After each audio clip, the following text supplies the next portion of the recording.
Les évangiles en parallèle. Germain Chouinard et Jacques Cochrane. Ouvrage de 1981, distribution évangélique du Québec. Ouvrage très pratique offrant une vue synoptique des 4 évangiles. Alors, synoptique, ça veut dire qu'on voit sur une même page une même histoire développée de manière différente ou de manière similaire dans chacun des différents évangiles. Normalement, quand on parle des évangiles synoptiques, on parle de l'évangile selon Matthieu, Marc et Luc. L'évangile de Jean étant très différent des 3 autres. Néanmoins, il existe aussi des histoires, des paraboles, des récits qui sont communs aux 4 évangiles. Et cet ouvrage permet ainsi d'avoir une vue globale, immédiate, sur une même page d'un même récit, traité par les 4 auteurs différents des 4 évangiles. Avant de lire la préface de Jacques Cochrane, nous mettons dans les commentaires de cette vidéo le lien en vue d'acheter cet ouvrage, soit à la Maison de la Bible, il ne reste plus que 6 exemplaires, ou à l'acheter à la CLC Librairie Chrétienne, moins de 10 exemplaires. Nous mettons donc le lien d'achat pour pouvoir se procurer cet ouvrage. Cet instrument de travail, comme ses prédécesseurs, répond à un besoin qui se fait sentir depuis le début de l'ère chrétienne. Le nombre important d'ouvrages de ce genre qui ont paru depuis lors jusqu'à nos jours témoigne d'un vif intérêt à voir les 4 évangiles réunis en un seul, quoiqu'il soit nécessaire d'avoir 4 récits distincts et complémentaires pour révéler le personnage divin qu'est Jésus-Christ dans les multiples aspects de sa personnalité. L'utilité de disposer les 4 récits évangéliques en colonnes parallèles sur une même page pour en faciliter la compréhension et l'étude est évident. À vrai dire, l'ouvrage de Germain et Anita Chouinard n'est pas à proprement parler une synopse, étant donné qu'on y retrouve, en plus des 3 évangiles synoptiques, le texte de l'évangile de Jean.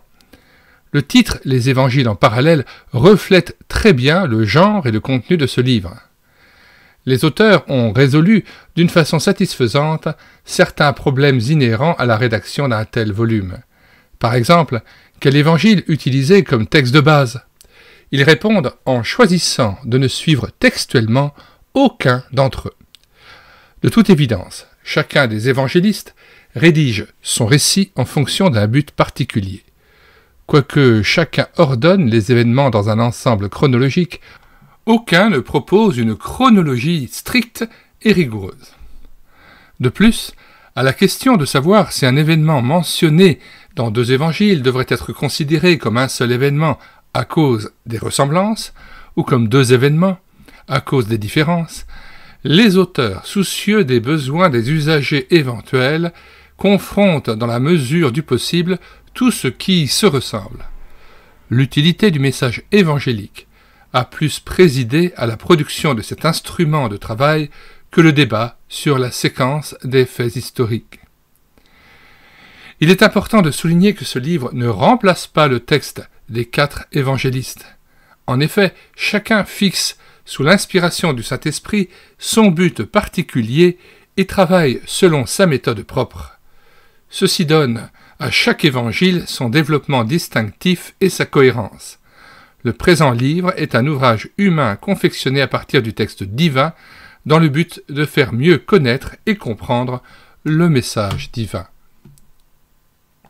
Dans les commentaires de cette vidéo, nous ajoutons au lien d'achat de cet ouvrage à la CLC ou près de la Maison de la Bible d'autres liens permettant de télécharger gratuitement d'autres ouvrages, notamment les ouvrages issus de la playlist Bible, Concordance, Encyclopédie biblique, Études et commentaires de la Bible. Plus de 25 ouvrages à télécharger à partir du site internet médiathèquechrétienne.fr, site que nous avons bâti en synergie avec cette chaîne YouTube et l'Écouter sa parole, afin d'assurer la réédition numérique gratuite des ouvrages chrétiens épuisés et non réédités. Nous en sommes à 1300 ouvrages. Nous vous recommandons aussi le lien vers d'autres playlists que vous ne manquerez pas de découvrir, comme la playlist Atlas, archéologie, histoire, vie quotidienne, faune et flore biblique. Nous vous conseillons aussi l'ouvrage La Bible de la famille, Le monde de la Bible, encyclopédie biblique illustrée de Pat Alexander, et puis La Bible, l'Ancien et le Nouveau Testament en bande dessinée de Jeff Anderson et Mike Maddox. L'ouvrage pour enfants Lis et comprends la Bible de Sophie Piper, que nous proposons dans sa version anglaise et française, et la Bible en 112 questions de S.A. Wright et P.B. Grudina. Avant de nous quitter, nous vous conseillons d'écrire sur la barre de recherche Google médiathèquechrétienne.fr, tout attaché sans accent. Arrivé sur le site, vous cliquez sur Livre à télécharger, faites une recherche par ordre alphabétique d'auteur, et puis une fois trouvé l'auteur en question, vous cliquez sur l'ouvrage que vous souhaitez télécharger, vous cliquez sur Lire, écouter, télécharger, et tout à fait en bas de page, après la présentation de l'ouvrage et les liens de recommandation, vous pouvez cliquer sur l'onglet Télécharger en Word et en PDF, et l'ouvrage est à vous immédiatement et gratuitement, sans que vous ayez à vous inscrire sur le site ou à télécharger un logiciel quelconque. Enfin, nous vous recommandons de vous rendre sur les playlists de cette chaîne YouTube Elle écouter sa parole. Nous en sommes à environ 250 playlists. Playlists de BD et tournesol lus et filmés avec caméra de document.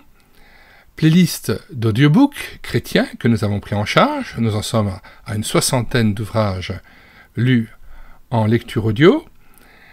Playlist de présentation d'ouvrages que nous avons mis gratuitement à votre disposition sur le site internet médiathèquechrétienne.fr et répartis en différentes thématiques. Et enfin, playlist de très nombreux cantiques que nous avons mis en parole pour nourrir votre louange individuelle ou en assemblée. Nous en sommes à plus de 1000 cantiques. Puisse le Seigneur Jésus nous donner cette faim et cette soif de sa parole, de la recherche de son nom, qu'il tourne sa face vers nous et nous attire à lui et vers le Père, afin que nous soyons transformés à son image. Nous vous disons au revoir et à bientôt pour une prochaine vidéo.